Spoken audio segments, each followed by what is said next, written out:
Hi everyone, and welcome to Four Women, Four Decades Life Lesson Conversations. In this series, we're talking to people from around the world about the lessons they've learned that have helped them to see life and the challenges they face from a new perspective.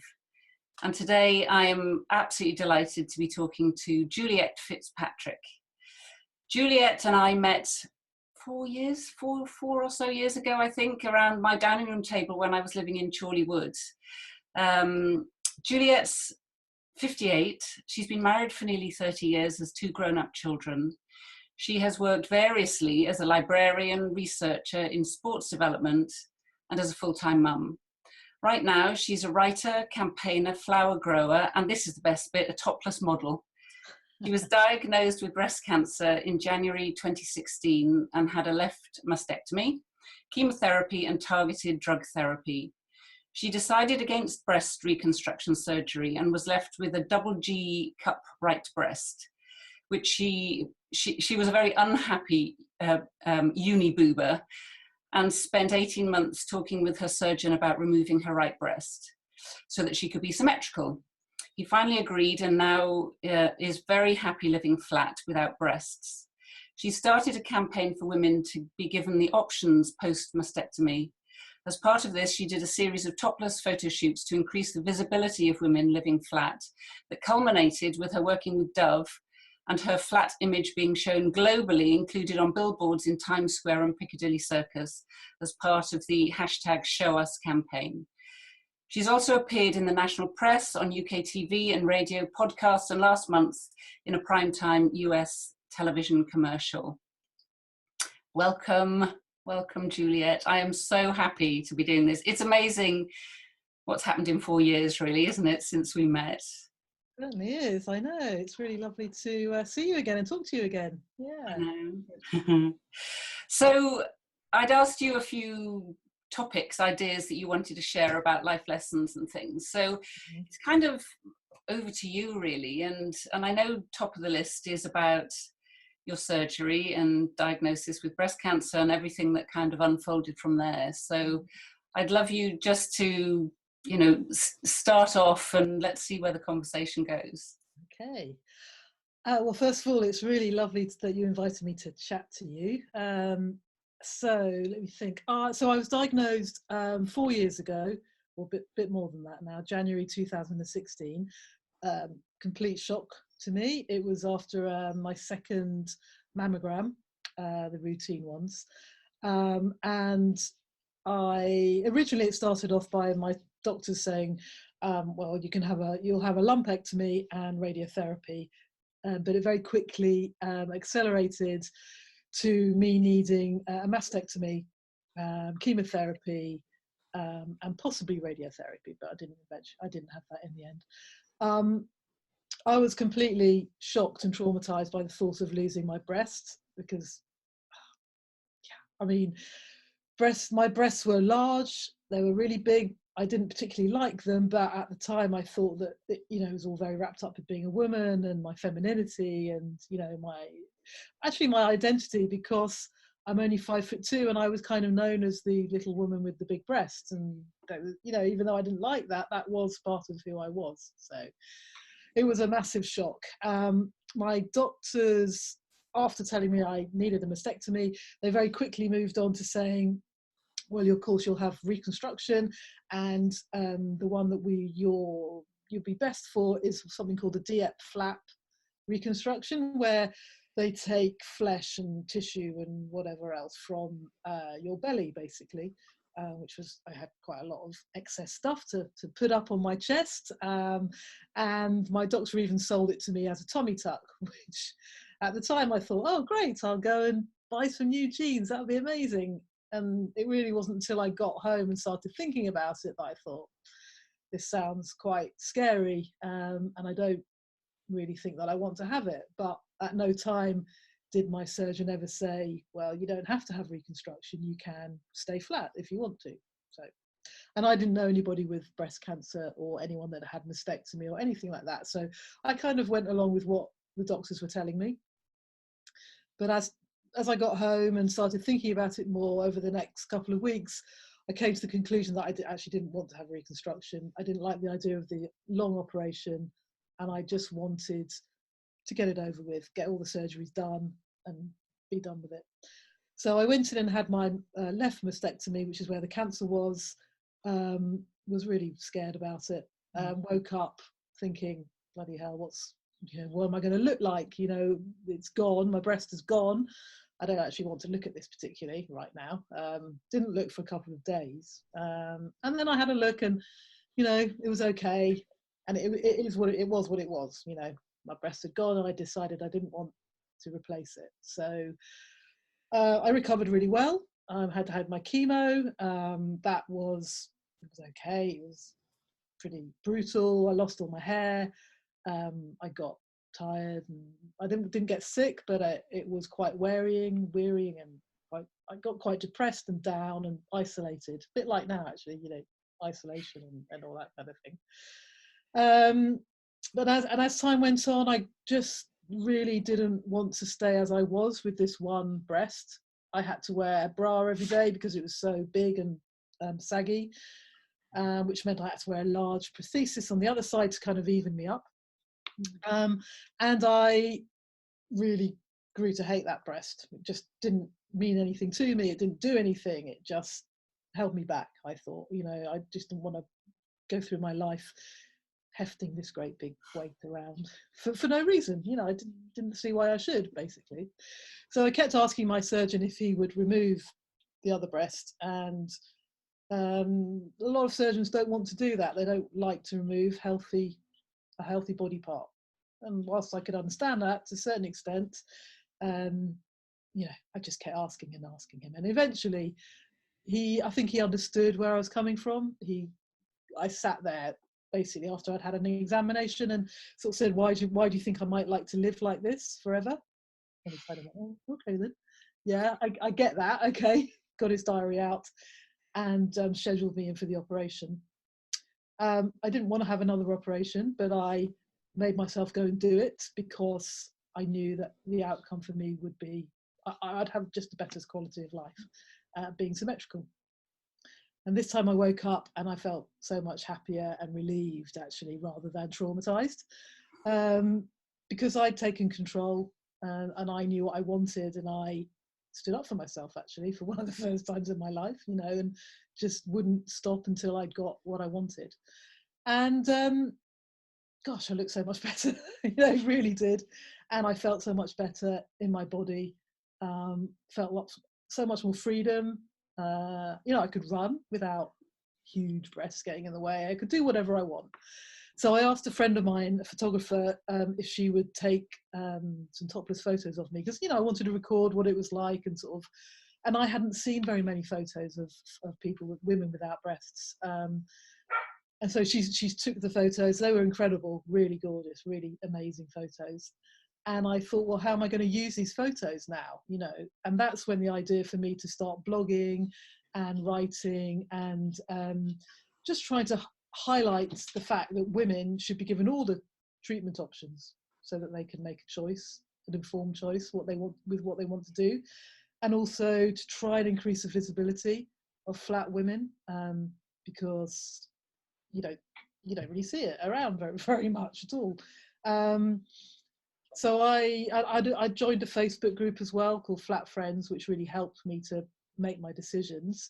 And I started working with them quite a lot, blogging, and then it just kind of all, I'm not going to say I went viral or anything like that, but I got really, really good responses. I just started saying yes to things rather than, oh no, I can't do that, So I did more and more photo shoots, and then the opportunity with Dove came up as a direct result of another photo shoot. And it all went from there, really.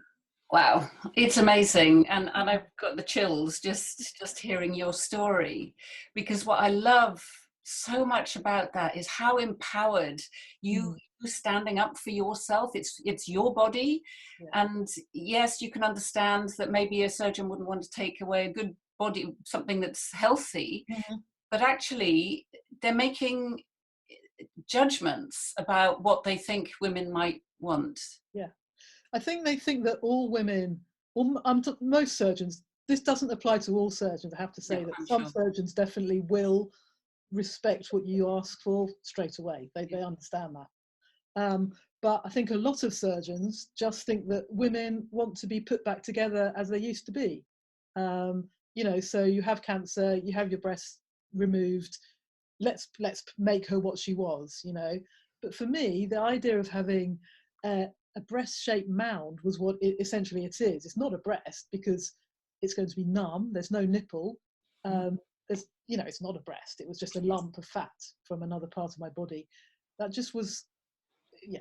I couldn't think of too much worse actually. So That's yeah. so interesting when you put it that way, because that's all it is, isn't it? It would Yeah. be a lump, Yeah. that's To not me, a breast. and again, not every woman feels the same as me. There are lots of women that want to have reconstruction, and absolutely, of course, go for that. But it's their choice, you know.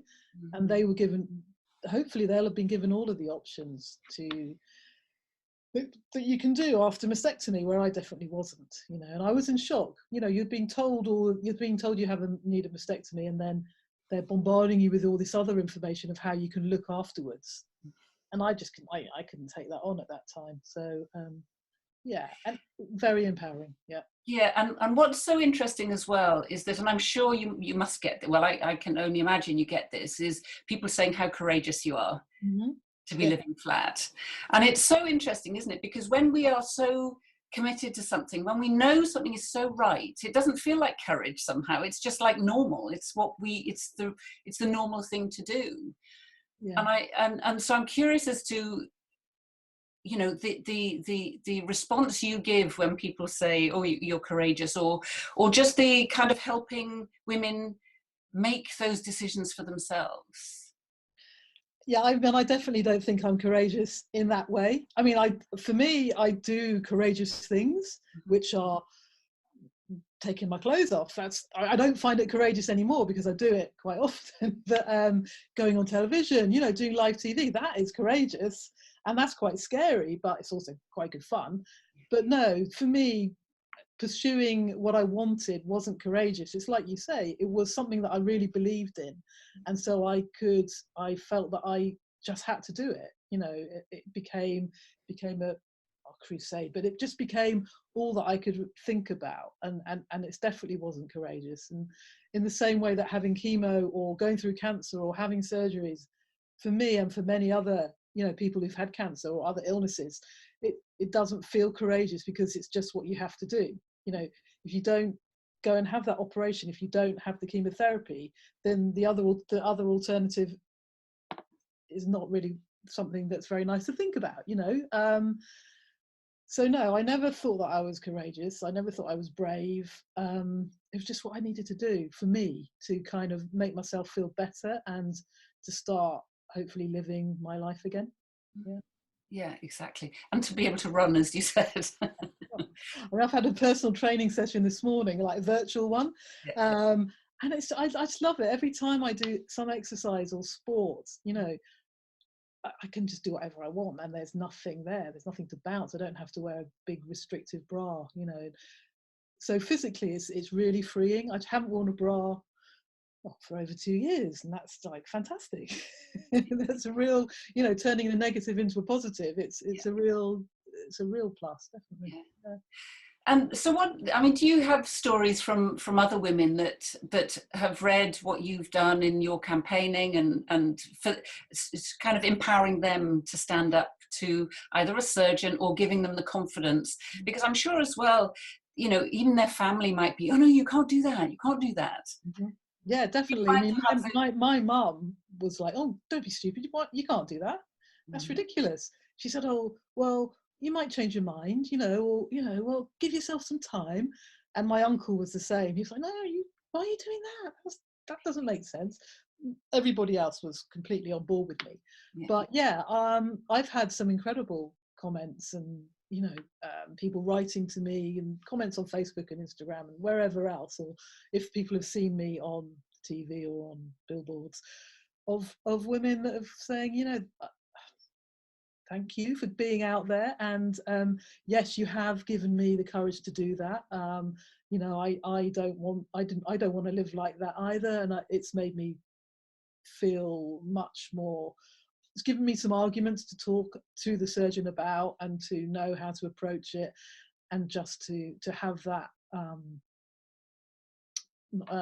just to be able to go and do it, and also sort of, I don't, if women who are flat as well, already flat, have been incredibly excited to see somebody that looks like them on the TV or a billboard or in advertising, or just in the, just on Google or whatever, in the internet, because we're all people. We just look slightly different to other people, but still who we are, who we want to be, and I think for those women who've never seen anyone like them, it's been an amazing thing. So yeah, absolutely. I love what you say there, because body image is such a hot topic, and you know that B and I do a lot of work with people with eating disorders, and that's such a huge thing about body image. And I think the more that we can show up as we are, and tell other people it's okay to be, to make these decisions, to do what you want with your body. And I think any campaigning that you can do, just because it's it's like, and this is the whole thing, we aren't, we're not just this bag of bones and flesh, are we? It's who we are behind that as well. That's who we really are. Definitely. And I feel like I've become a lot more, I'm going to say, brave in the rest of my life, not in terms of what I did with regarding my breasts, but definitely knowing that I have taken accountability for myself, and knew what I wanted, and found a way to get it, has really helped me a lot in the rest of my life.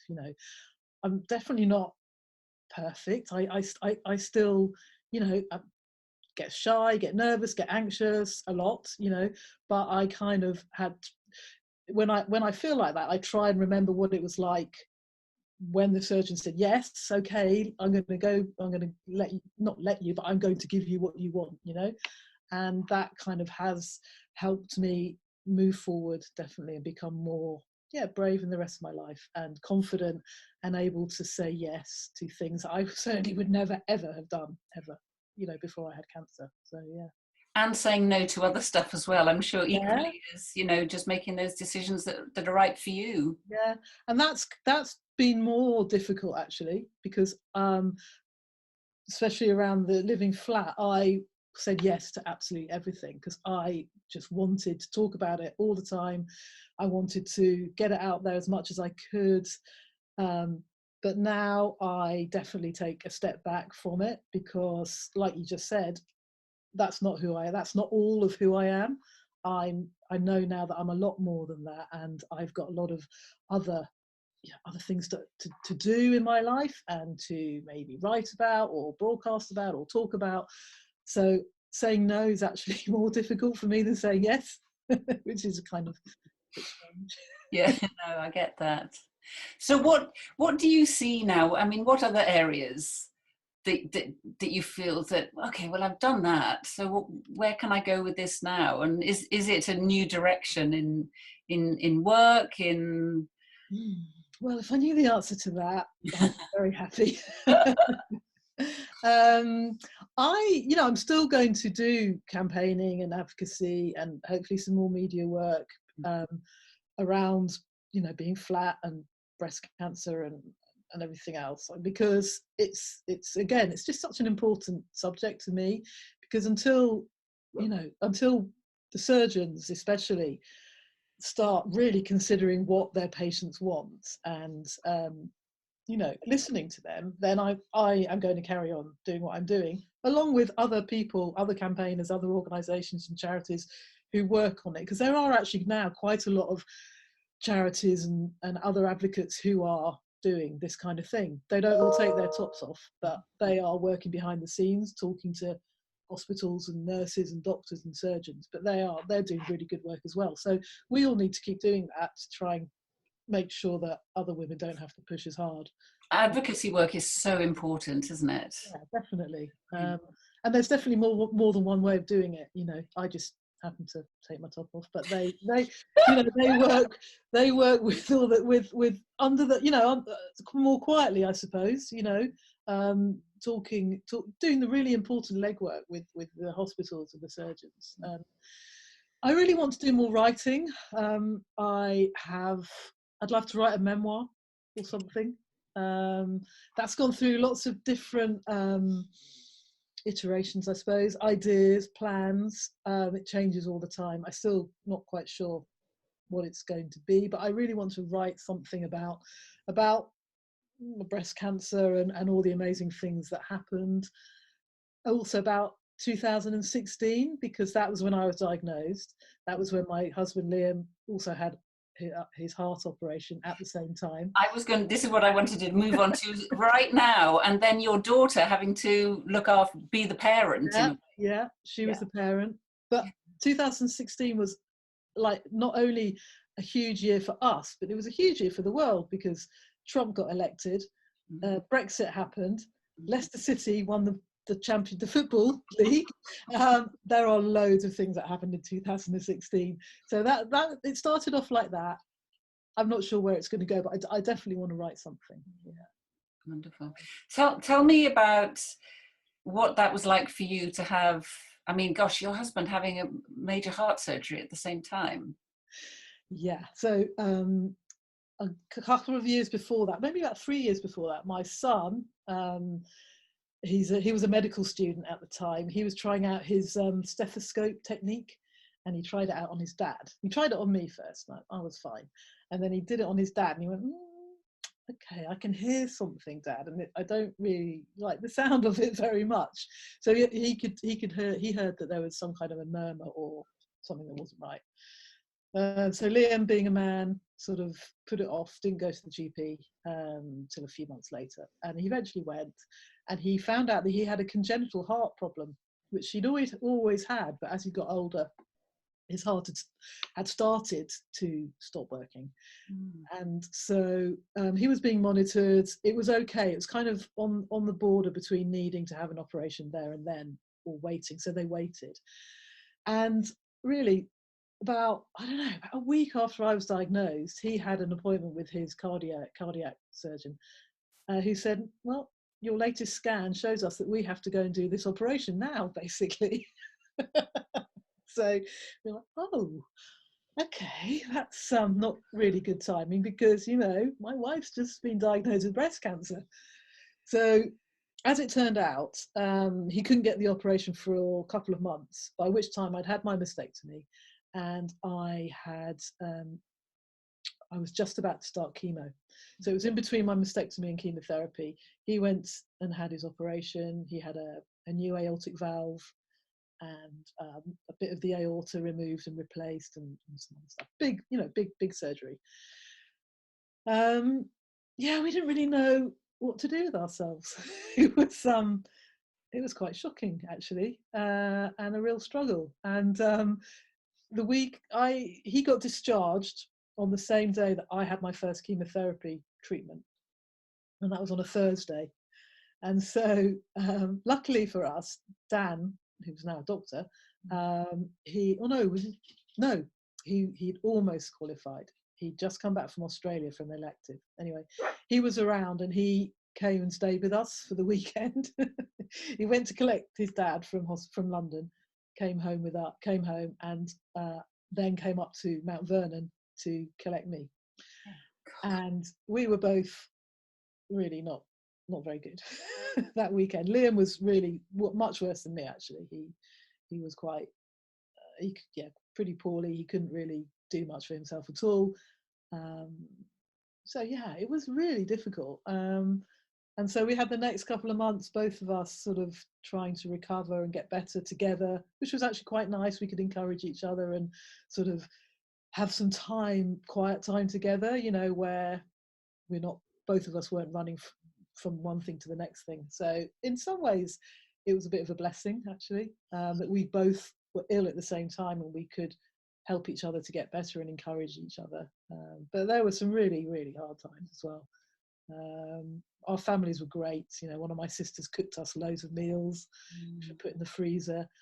You know, my mum came and took all our ironing away. My sister, another sister, looked after our dogs, and so everybody really helped. And kind of friends were pretty good as well. Yeah. And what about was your daughter living with you then through that time? Or? No, she was doing her finals. Oh God! Yeah. she was at Manchester Uni, which was the family university. We all graduated from there. It's where I met Liam actually in my third week, and they both ended up there, which is kind of odd. But she was coming backwards and forwards really, looking after me to start with. So she was fantastic when I was having my operations. And she was the one that encouraged me after I had the mastectomy to look. You know, she was just amazing like that. I was very, very anxious. I couldn't get my anxiety about operations under control, and she was really calm and, you know, just soothing and really, I suppose, woman to woman, I guess, you know. And she did take over that, I think, that maternal role actually. I know it was just the more I think about it now, she really did. And she was just 21, you know, just turned 21. She had her finals. She had both of her parents, you know, she was looking at their mortality, and her older brother, was in Australia because he had to go. He went about a week after I was diagnosed, which was hard as well. So she was really kind of like holding it all together. And she did amazingly, really incredible. Yeah. Yeah. Wow. Well, I mean, that says so much about your parenting to begin with. Yeah. I give myself a pat on the back. Yeah, quite right. Yeah. Right. No, that's fine. Gosh, and so how is that relationship? Because when you know, I guess it's like with B and me having been through her anorexia, you know, it can potentially tear you apart or bring you closer, or, you know, whatever. So what have you found with that? I mean, gosh, family relationships as a result of all of this. Yeah. You've looked over the edge. Yeah, both of us have. Both of you have. Yeah. I think it has brought us closer together. I mean, I really wanted to be a mum. That was my big thing, because I didn't have a lot of stability when I was growing up. There was, it was quite a difficult upbringing. So all I wanted to do was be a mum, and that kind of coloured the way that I thought about my work and my career. And I wasn't all that bothered, to be honest. And I look back and think, oh my God, you know, why did you do that? I know why I did it, but you know, it's so I was very hands-on. I was full-time mum, and then I did go back to work part-time. I had an incredibly close relationship with my son, with Dan.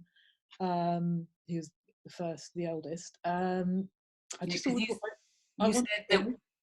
Sorry? Carry on. No, I was just going to say, because one of the things you'd said to me was that you grieved when he left for university. That's another story.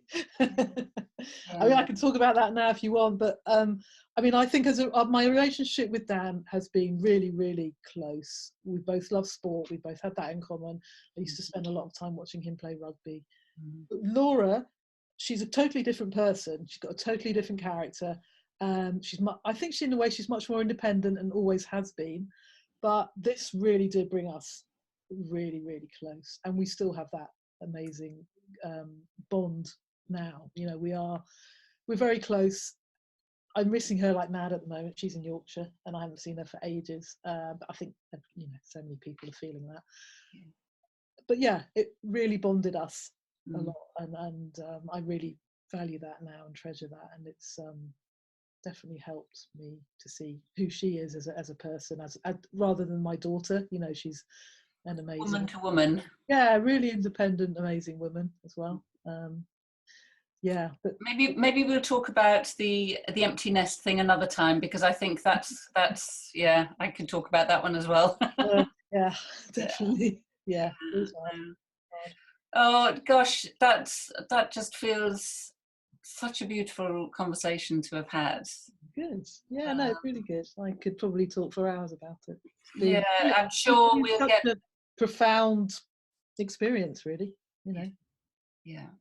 And I think, you know, for us, one of the ideas behind these conversations is like an introduction. It's like a well, we're speaking to people that inspire us, and then who knows where this goes. I mean, we've no idea where Four Women Four Decades is going to go. It's only just great idea about during this COVID-19, but I think there's clearly a desire for connection between people. So we're just having as many conversations as we can and just see where that goes. But I know that what you've shared will touch women when they listen back to this conversation. Right. So I just want to say huge thank you. Huge. It's been really lovely to talk to you again, definitely. Yeah. And I do think your Four Women, Four Decades is a brilliant idea. Really, really good. Just, you know, to get all the different perspectives. Yeah, we're excited about it. Excellent. So I hope that whoever's been watching this has really enjoyed this conversation. Please feel free to share your thoughts in the comments below. This video is part of our Four Women, Four Decades life lesson conversation series, and you're going to find more and more of these interviews on our YouTube channel. And don't forget to subscribe so that you can be kept up to date with the new videos that we post. Thanks so much.